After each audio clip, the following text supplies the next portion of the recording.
इतना बदल गईलो कि यकीन न होला हो। इतना बदल गईलो कि यकीन न होला हो।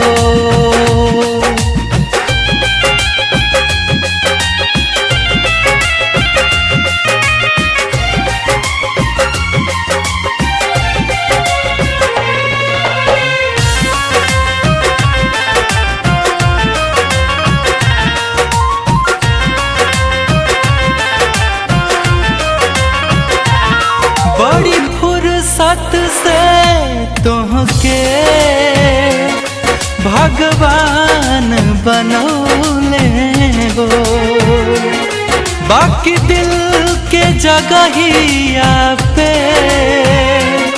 लागे पत्थर लगौले हो। बड़ी फुर्सत से तुहके भगवान बनौले